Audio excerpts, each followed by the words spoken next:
Hi, I'm Paul Rabideau, and this is session 11.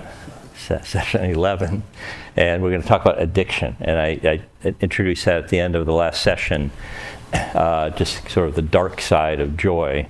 Because joy is produced in a specific part of our brain, it's the limbic system, specific part of that. And we could call it the reward system. And it's fairly complex. A variety of neurotransmitters go from one place to another and create this sense of well-being and a lot of well-being, and that causes us to return to the activity that created that. We want that feeling again, but some evil people have figured out how to hit the reward system really hard, okay, and creating chemicals that will do that. But that, and then I feel a sensation, whether it's peace or ecstasy or euphoria, that really can't happen naturally because it's not supposed to, and it will draw me back. And a person could become addicted to, let's say, crack cocaine in one use. I had a client once, and we're dealing with addiction, and she told me a story later that I used heroin 5 months ago, and I always knew I would go back to it. Right? Some time went by, but it was just the most incredible experience in terms of pleasure in her life, and it addicted her. So addiction. So I just want to motivate this a little bit. Before COVID, so about 3 years ago, the opioid crisis was declared a national health crisis. Okay, opioid use. And you can't make too much of this here, but you see that one blue line and the word fentanyl? Okay. So fentanyl is an old drug. It was from the 60s or maybe even earlier than the 60s. But it used or tested for use with pain relief, and possibly in the Vietnam War. But it was found to be too addictive to be useful for pain relief, right? So it hasn't been used very much. Maybe, it is used medically now in very small controlled amounts during surgery and maybe other times, right? But this chart is showing overdose deaths and how they've grown over the last 20 years. And you can see there's been growth in almost every area of heroin and cocaine. In fact, there's a line in the middle of that smaller group, and that's cocaine. Okay?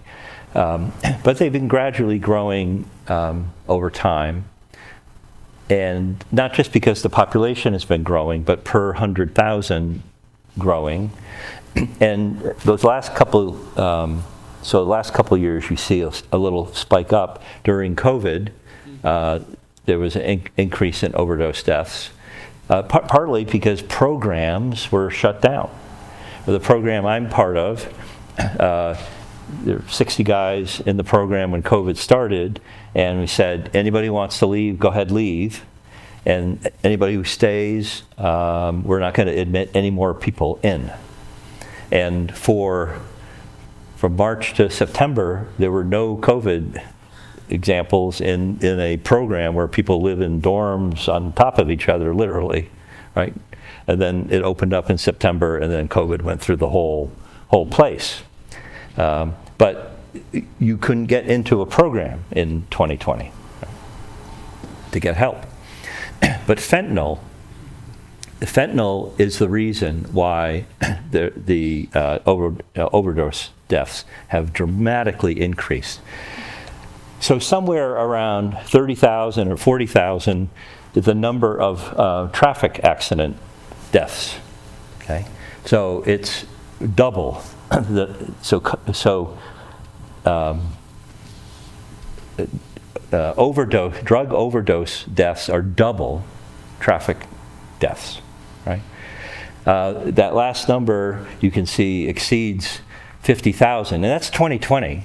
These numbers see how steeply that last year? It's continuing like that. It's over 100,000 now. The Vietnam War, total, 57,000 Americans died. Every year now, double that. Every year, double that are opioid overdose deaths. And it's because nobody's taking fentanyl directly. If a child touches fentanyl, they can die. Okay? Police officers now have to go in wearing protective equipment so they don't come in direct contact with fentanyl because it makes them sick. Right? So it is a national health crisis, and the problem is that fentanyl is being laced into heroin. That was the original problem, but now it's laced into anything. Cocaine, break open a pain pill, put some fentanyl in, close it back up again. Okay. I have a friend whose son was addicted to cocaine and sometimes would use a pain pill, a prescription pain pill, to bring himself down gently, right? Well, that pill was laced with fentanyl and he died.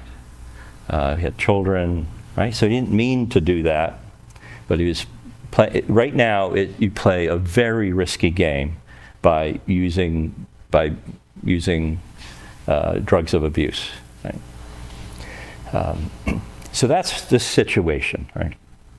And you will no doubt run into this situation either by a family. You'll meet a family or have a family in your assembly that will be impacted by addiction, and whether it's an overdose death or an overdose or a child or an adult in the family addicted to something, right? And in fact, I can assure you it's in your church. My church is small, and we've had too much of it.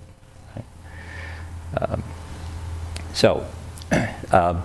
Anything that can bring pleasure can be addictive, right? Because the reward system says, let's do that again.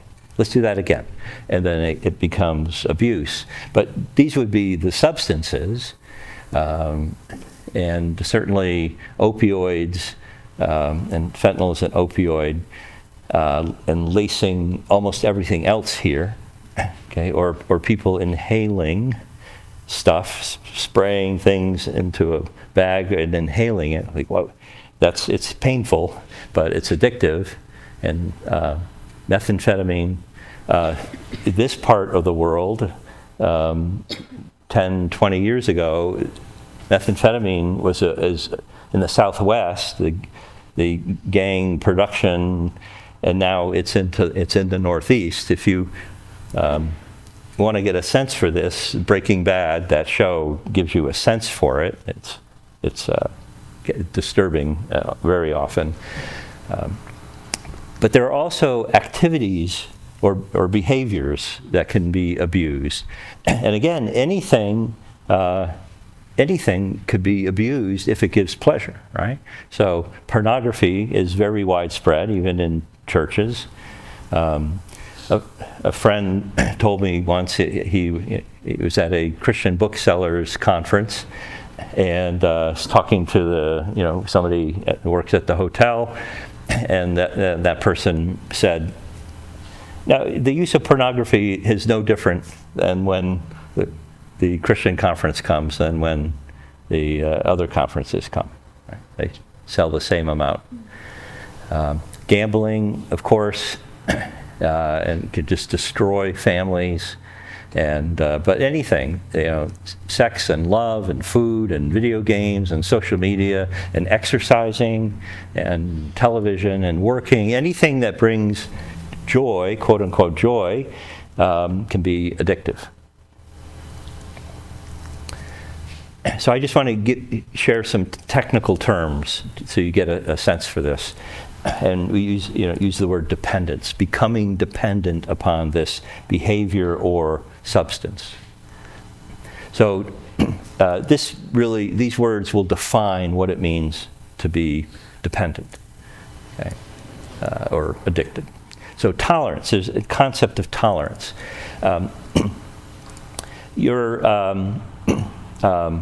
For good physical reasons, we humans adapt to circumstances. If you visit New Jersey anytime before maybe August or September, and you go to the beach, you walk out into the water, and it is painfully cold, right? It's painful. But, if you go out into the water and you stand there for a while, your brain's going to say, okay, look it, I'm telling you this is painful, you're not leaving, so I'm going to stop telling you. And the pain stops, right? The temperature of the water hasn't changed, but your brain has said, I'm not going to, it's kind of shut off the signal. Tolerance is the need for increasing amounts in order to get the same effect. And some of what Steve described the other day with the receptors and the neurotransmitters that go out into the synapse and connect, and the growth of receptors or receptors shutting down. So those mechanisms that your brain uses to protect itself, or also to just to what it thinks is functioning better, is that you may need more and more of something in order to get the same level of pleasure, okay? And so if that develops, then that's what we call tolerance. You're developing a tolerance. And someone you say, well, oh, you're a heroin user, what's your tolerance?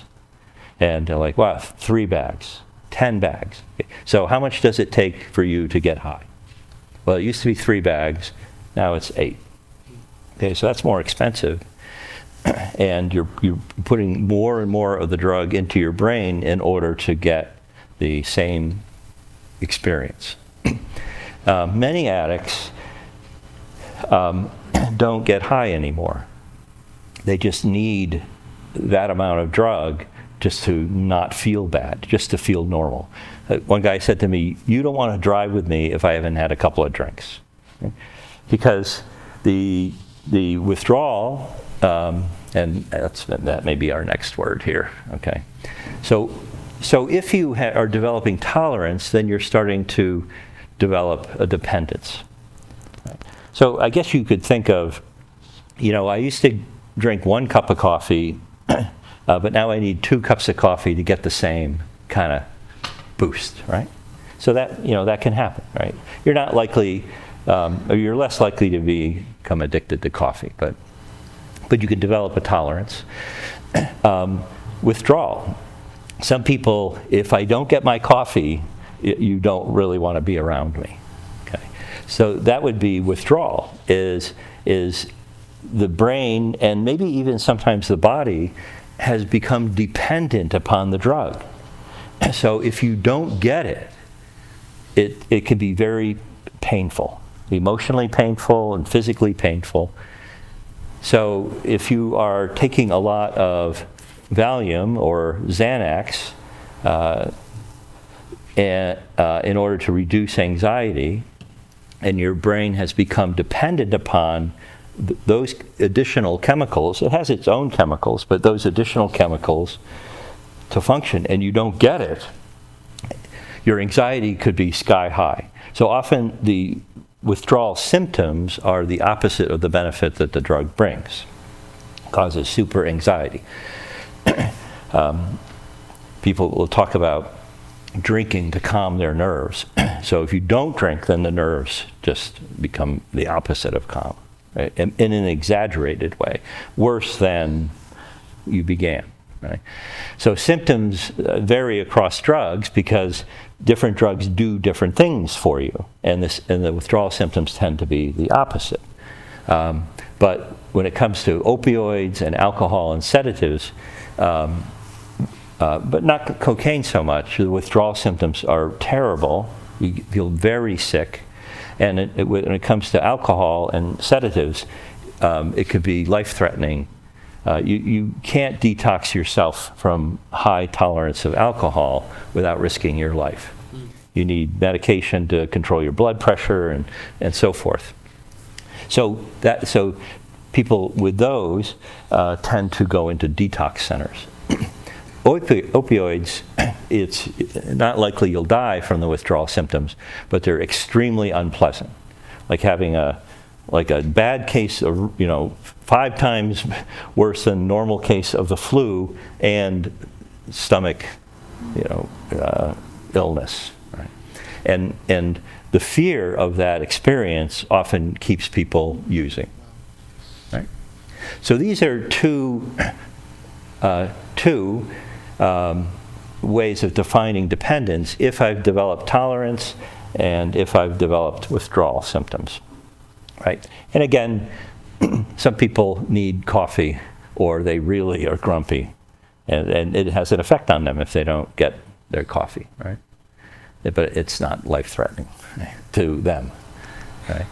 A third would be compulsive use, so that your experience, right, is, so compulsive use would mean some of these things, like taking the substance in larger quantities or longer than originally intended, okay? That would be because of tolerance, taking larger quantities because a tolerance has developed, or longer because withdrawal symptoms have developed, and I'm doing this longer. I was just gonna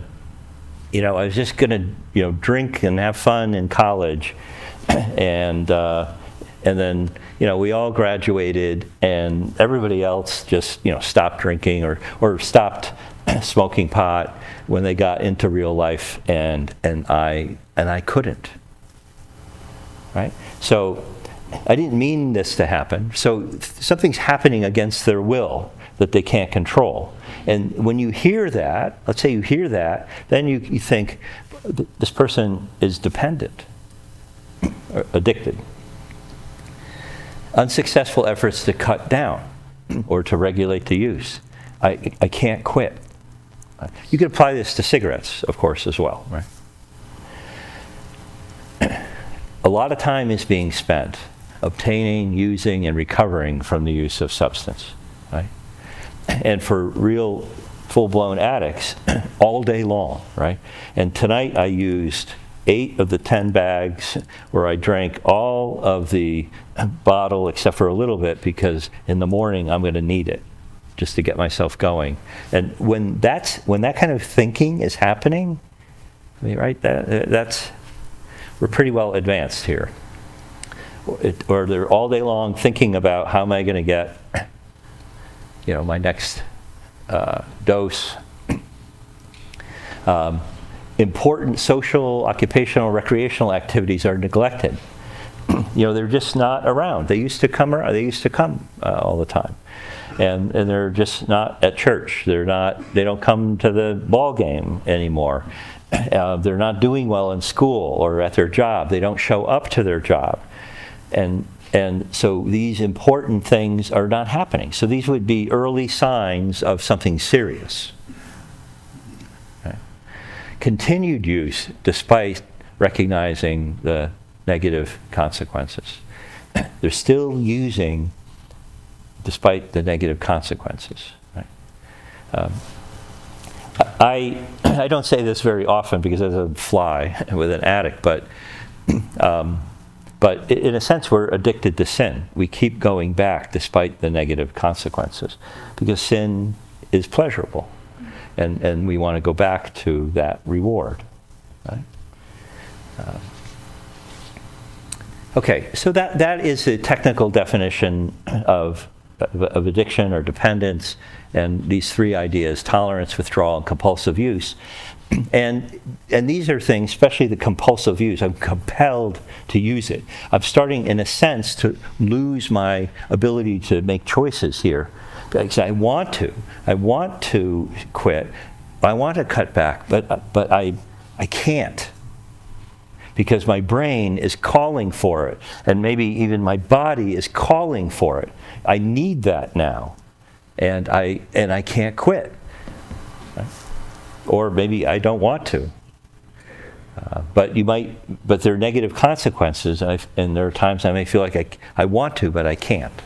Okay? So I give these to you as a way of things to look for. Okay? So how do you help? Addiction is a very complicated issue, right? It is very complicated, which is why we might talk about biopsychosocial, spiritual solutions, because there are elements from all of those, and then because there are elements from all of those, I'm not going to talk about or give you here the elements, but the treatment of those elements, that there's a biological nature to addiction, and what's become very popular is the idea that it's a disease. Okay? That addiction, let's say alcoholism, drug addiction, is a disease. Or you could say gambling is a disease. Well, you could argue that. Because there are lots of biological factors, including heredity. I mean, one tool in counseling, which you could learn, and it's just fun and brings insights, is a genogram or family tree. Do a family tree. And you do a family tree for an addict, and you'll start to see patterns of addiction. Yeah, my father and his father were alcoholics, and my uncle, and 3 out of 4 of my uncle's, my father's siblings, or something, and you'll see a pattern, and then you recognize, there's a genetic vulnerability that this person has, and most diseases would be half genetics and half environment. But there's a genetic vulnerability which I don't have, but in other people do have. So because there are, and that would be true for diabetes and cancer and most diseases. Somebody, say, my grandfather died at 98, and he was smoking 2 packs a day, and he was hit by a bus. His lungs were fine, and then that's an argument for why I can keep smoking. Well, maybe he didn't have the vulnerability. He was lucky in that sense. But that's not an argument for quitting, not quitting smoking. But there is a biology to it, and there's a biology to the treatment. Whether it's what's very popular today is medically assisted treatment. Medically assisted treatment. We'll give the heroin addict methadone, which is a related drug. Okay, it's also an opiate, but it helps reduce the cravings. It takes the place of the heroin, and so you don't desire heroin. Okay? So you go to the methadone clinic every day, and you pick up your dose, you drink it, or however you get it, and then once a week you have to go to a counselor. Okay, so some people live their lives like that. 7 years. Somebody who's been on it doing that for 7 years, and it could be longer. It shouldn't be that long, right? But it's a business, and there's a lot wrong with that.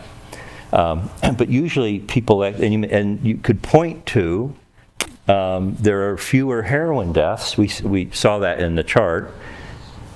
Because medically assisted treatment has increased dramatically over the few years. Few heroin deaths. But we notice the cocaine deaths have gone up. So I'm not saying, I don't know that those are correlated, but often what happens if the heroin is treated that way, they switch to a different drug, and often it's cocaine, right? Or alcohol. So it's not that may not have a place, but if you think of addiction as a medical problem, then you'll treat it medically.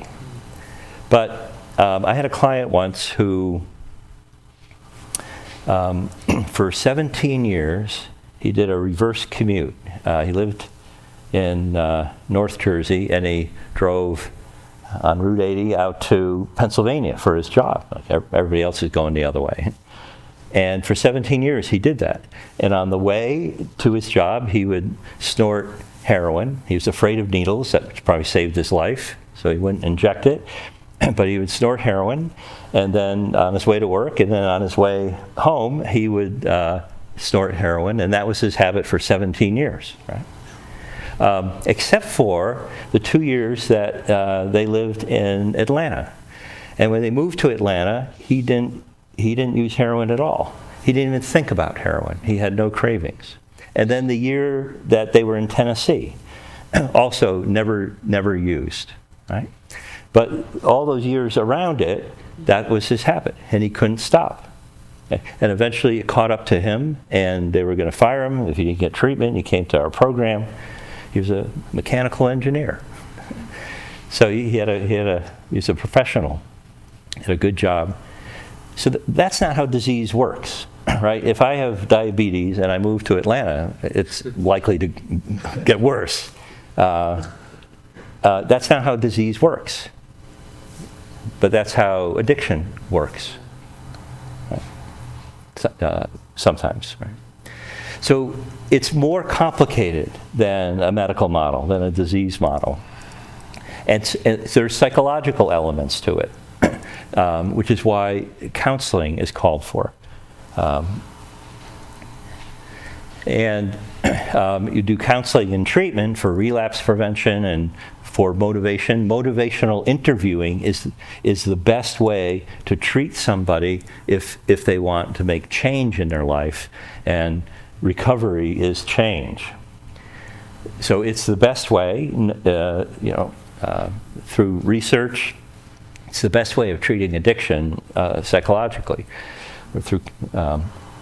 But many addicts, you say the word self-medicated. They've self-medicated because of earlier trauma and caused by abuse in their lives. And that's very painful psychologically. But if I drink enough or use enough heroin, then I just don't feel it. And sometimes we'll get a young client, and he's not using anymore, and he's like, what is happening to me, right? He's feeling emotions for the first time in his life, or since he was young. And really like, what is this? What is this, like, good feeling I have like this? Or what is this bad feeling, right? Because they were all self-medicated. So counseling is called for, not just medication, and as I think I described, medication may not really even be the thing to do, certainly not alone. There's a social dimension. I mean, often people use drugs initially in social settings. And this is, looking at younger people, they're not hanging out with the basketball team anymore. They're hanging out with this other group of kids who I don't even know, and sometimes get in trouble. So the social situation has changed, which would be an early signal that maybe these are the potheads or something. That's probably a word from my childhood. Mm-hmm. But if you so you have to hang out with other people trying to get sober or stay sober. I mean, AA and NA can be very helpful, and I know in Christian circles it gets a bad rap, and it's usually humanistic. There's Celebrate Recovery maybe in your area, or maybe you start a Celebrate Recovery in your church, so you can learn how to do that. We allowed an NA meeting to come to use our church about 1.5 years ago. Because the in-person meetings were all shut down during COVID, which was terrible, which was another reason why, treatment had declined and addiction deaths had increased. There are Zoom meetings, and many of those haven't opened up in person again. So they were meeting outdoors, and it was getting to be November, and we they asked us, and we invited them in. And there's one or two people from the church who go regularly, which is a good situation. And our motivation was to help this group, which is a life-saving activity for an addict to be part of a meeting. But also, I wanted to develop a relationship with people who would come to that group. That's a very tricky issue, because they really don't want me coming and saying, I'm a counselor, and in fact, I hardly say anything in the meeting. I'm really not allowed to. But I show up. And last month I got my first client. So that was one of my motivations, is over time, and it may take a while, is over a year, but I finally made my first connection. Because she had met me, I was in the meeting, I go once a month, listen to the speaker, and then I meet people. I just talk to them, and I say, oh yeah, I work at the mission, oh yeah, we know that. And then the guy from the chapel who's at the meeting, who is recovering from addiction, he talks about the church and talks about me to people. So that was my motivation. But we did that. That may not be your thing, but I think there could be good reasons for doing that. So the social aspect for an addict is very important, because I used with other people. Now, many addicts, when they get advanced, there are no other people anymore, because everybody has walked away from them, and they're isolated. And then to reconnect with people who have a common goal in their lives is a really good thing. So that's why I would say AA and NA play that role, the social recovery role there. They have a sponsor, they have a network. Okay, and a church can play an excellent role, right? Of course, in an addict's life. As long as stigmatization is dealt with, or they don't. So they have to feel welcome. So it does take a little bit to get comfortable with people who are in addiction. But I think if you guys are going to be in full-time ministry, then go to an open meeting, just to see what goes on there, and if there are people in your area, meet them, and get comfortable with addicts. Right? That's a good well, I'm getting ahead of myself a little bit here. And of course, the spiritual dimension. I mean, this is the piece that is missed in almost all programs. Unless it's a faith-based program, this is completely missed. And there is a spiritual dimension. And there's lots of sin, and there's loss of purpose in life, and no relationship with Jesus, which every unbeliever experiences. But that could be particularly meaningful. And when someone gets saved, that doesn't mean they stop using, but it can mean that. But they have a book, and they have a person, and then they have a church, and I mean that could be so powerful. Okay. In my training, I was required to go to an AA meeting. It was the most enlightening thing I had done in my training, and all four aspects that you've mentioned are just so vital. The medical side is obviously the greatest one I would deal with, and have patients that come in who have, their immediate need for methadone or Suboxone or something of that nature. And I think what's interesting is just to learn how a person who's addicted thinks. I think that's sort of an interesting way, and to understand what's going on, that the motivation for the substance is so strong, or the activity so strong, is almost always in the back of the mind, how can I find it next? And ferreting that out is really difficult. Now, from a healthcare provider side, we feel as if we're being manipulated to provide that next fix, and so it can become quite confrontational if you let it. But each of these I find are so important, and the medical community the best I can do from the emergency department is treat their medicines. And when you described alcohol withdrawal, so I've had patients die from that, so it's very serious. Usually you die from a cocaine overdose, not a withdrawal.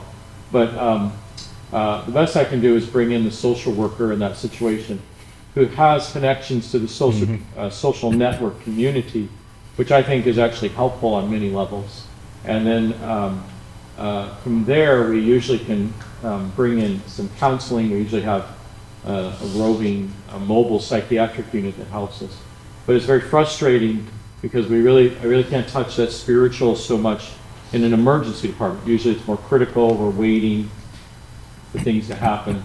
But if there's a moment of opportunity, I see it as the planting of a seed. So I wholeheartedly agree that those four parts of the square or rectangle is, I think in life practice, I've had to deal with each one. Yeah, and we can play a role in at least one of these. We can play a role. Okay, some clients have described to me they're in a car accident. They go to the emergency room and they need a painkiller, and there is not a legal amount of painkiller that can be administered in the emergency room that they'll even feel. Like, that's not enough, I need more morphine. It's like, I can't give you more because their tolerance is so high. I had a client once who purposely stepped out in the front of a moving car in order to go to the hospital and get pain pills. So and that's not a very unusual story, but that's how strongly driven by the reward system demanding more of that thing that you used yesterday because it was so powerfully acting in the brain. Right? Okay, so what can we do to help? I mean, get comfortable with people who are homeless and addicted, and it's really a wonderful thing, really, to get comfortable with people who are in this much difficulty in their lives. Especially because when they go into treatment, they are just regular people and wonderful people. It's easy to fall in love with somebody. I mean, in a platonic way, with somebody who's trying to make themselves better. And I love going to meetings because people show up and are talking about their lives in a very real way.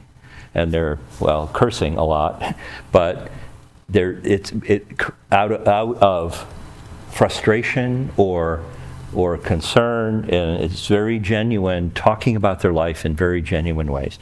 And you might come away saying, boy, I wish church were more like that. Except people in church are not in crisis. I mean, these people are in crisis, so that's why church is not like that. But we could be more forthcoming about our lives. And it's just wonderful to be with people who are talking about themselves so openly and honestly. It's confidential, right? These are anonymous meetings, and others step in and encouraging. It's just great. It's just wonderful to be at a meeting. They're very enjoyable. So we can acquaint ourselves with the resources in the community, like a detox center, which often will be in a hospital. And when they go in there for 4 or 5 days, they're, as Steve just said, often connected with a social worker. They know the program alternatives, right? A counselor, a physician who deals with addictions. I said the meetings. The programs, are there any outpatient or inpatient programs in my area that I'm just aware of them? Go visit them, go talk to them, get a tour. It's fascinating. Volunteer at a faith-based program, serving dinner, talk to the guys. The guys there are trying to change. It is really fun to be with people who are really trying to work on themselves. You can be encouraging. They're encouraged by seeing you. And learn how to use drug tests. I keep an example of a drug test in my office so I can show families just how it works. and so that they can be comfortable and go get one if they need to give it to somebody. Right? How to help the family. The addict may not be asking for help, but the family is suffering. And an addict can't really live and function all by himself. He needs other people helping him. And that means they're enabling. They're giving housing and food so that any money they're earning can go to drugs. But this is a very tricky problem. I was talking for a while to a 75-year-old woman who was housing her 50-year-old son, who was a cocaine addict. And I said, kick him out of the house. I mean, I use the word boundaries. Is it okay if a cocaine addict is living in your house? Is it okay if somebody's using illicit drugs or abusing drugs who lives in your house? Is that okay? And most people want to say that no, that's not okay. Okay, so have a rule. Have one rule. Have two rules. Any adult who lives in my house may not abuse drugs, and they must be either in school or working or looking for work. Right? That's pretty reasonable. And if you're not doing that, you may not live in my house. Right? And that applies to everybody in the house, right? Of course, it's targeted at he'll die if I just can't do that. I can't do that. Well, that meant that any money he earned could be used on drugs. Right? She was checking the odometer. It's like that he said he was going here, but there were extra miles, and I think he went there to see this woman that he uses drugs with.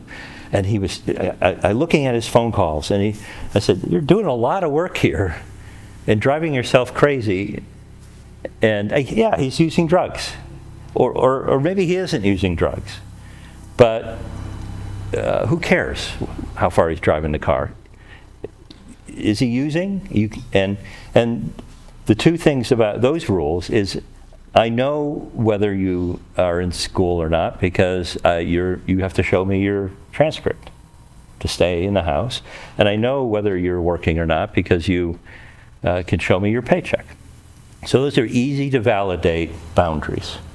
Instead of like, well, you went an extra 20 miles tonight. Where did you go? And he said, well, I went to the shore and I came back.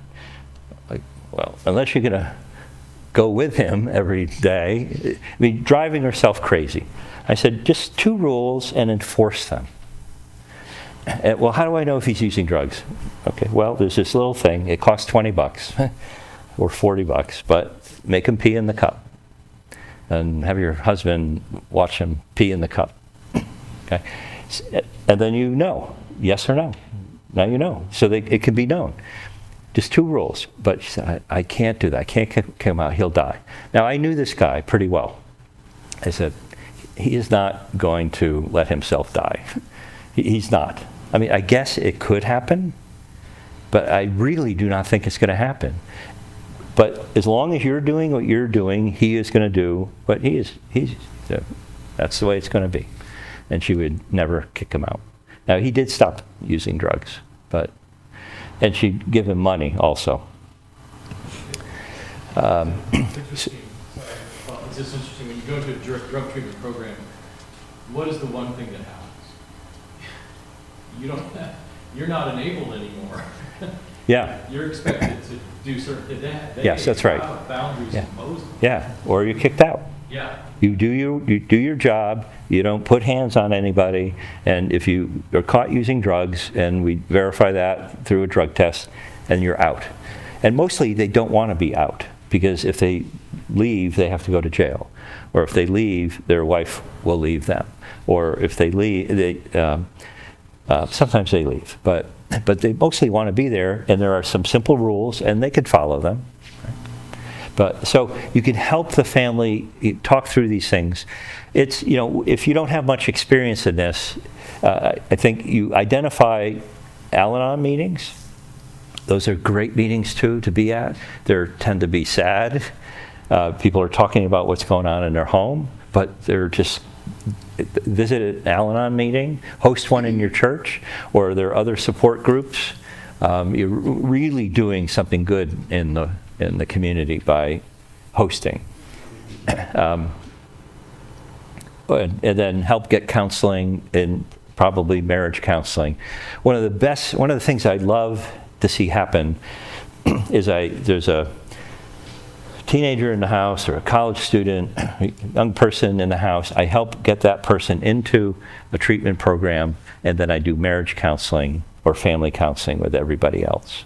I love that scenario because they need counseling after having lived with an addict. Okay.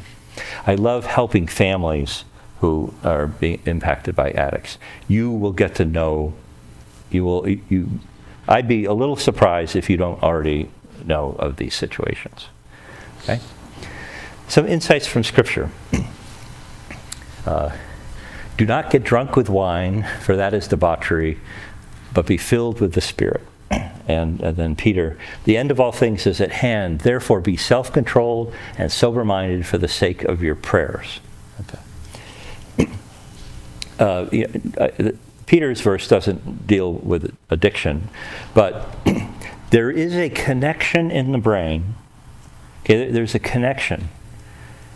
What